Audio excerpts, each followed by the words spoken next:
Conventional वार की बात हो रही है, साथ ही साथ वॉर मॉन्गरिंग के बारे में भी बात हो रही है। बड़ी तशवीशनाक ये सूरत हाल है। डू यू रियली थिंक कि इस दौर में, इस वक्त में इस तरह की कोई चीज़ अफोर्ड की जा सकती है? इवन भारत ये अफोर्ड कर सकता है कि वो कोई कन्वेंशनल वार शुरू करे पाकिस्तान के साथ?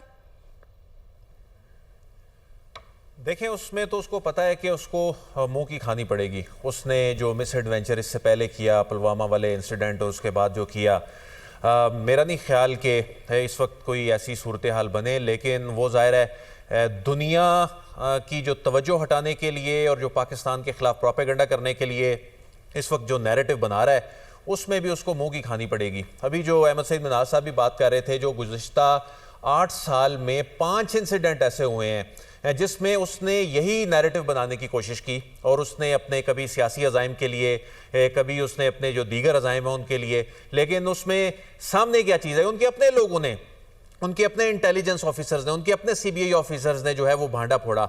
2007 में जो 68 लोग जो मारे गए थे समझौता एक्सप्रेस में, उसमें हमने देखा कि जो मेजर रमेश जो है उस समेत हिंदू इंतहा पसंद जो थे वो उसमें मुलव्विस पाए गए, जो तहकीकात हुई थी। 2018 में मुंबई हमले जो हैं उस पर कितना उसने शोर मचाया था, पाकिस्तान पे दहशतगर्दी का जो इल्ज़ाम लगाया था। और उसके बाद फिर 2013 में हमने ये देखा कि साबिक सीबीआई ऑफिसर जो है सतेश वर्मा, उसने इंकशाफ किया था कि मुंबई हमले जो हैं ये भारत ने खुद कराए हैं। उसके बाद फिर जो तीसरा इंसिडेंट था, सयाहों पर ही हमला हुआ था उस वक्त, जब अप्रैल 2018 में केरला में सयाहों पर हमला करवाया गया था। जब तहकीकात हुई उस वक्त पता चला कि ये भी इलेक्शन की जो कैंपेन्स हैं उस वक्त उससे फ़ायदा उठाने के लिए ये सयाहों को जो है इन्होंने मरवा दिया। फिर 2019 में पुलवामा का जो इंसिडेंट था, अपने ही फौजी जो हैं उन्होंने हलाक करवा दिए, 40 फौजी जो हलाक करवा दिए। और उसके बाद जो है फिर उनके साबिक गवर्नर ने कहा कि जो पुलवामा इंसिडेंट है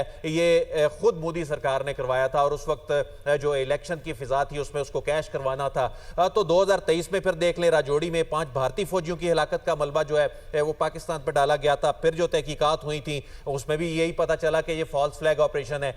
तो ये कोई पहला इंसिडेंट तो है नहीं।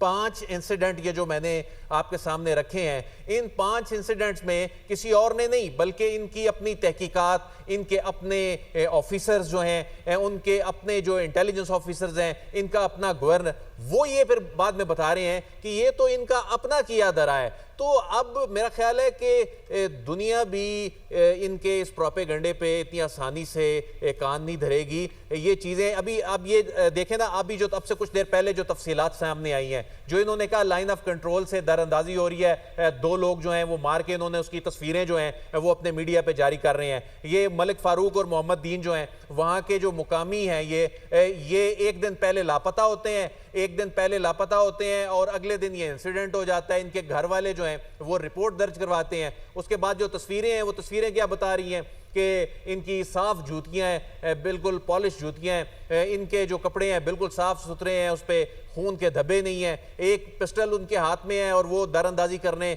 इतना बड़ा इकदाम उठाने वो जा रहे हैं। पानी की एक बोतल तक उनके पास, या कोई ऐसा इक्विपमेंट, अगर ऐसा कोई एक्ट होता तो ये जो 2 लोग इन्होंने जारी कर दी और पाकिस्तान पे इल्जाम लगाया जा रहा है। तो इनसे अब प्रोपेगेंडा करने के भी कोई तरीकाकार होता है। इनसे तो ये जो जिस तरह का भोंडा इल्जाम लगा रहे हैं और जिस तरह की हरकतें कर रहे हैं, ये अपना मजाक भी बना रहे हैं।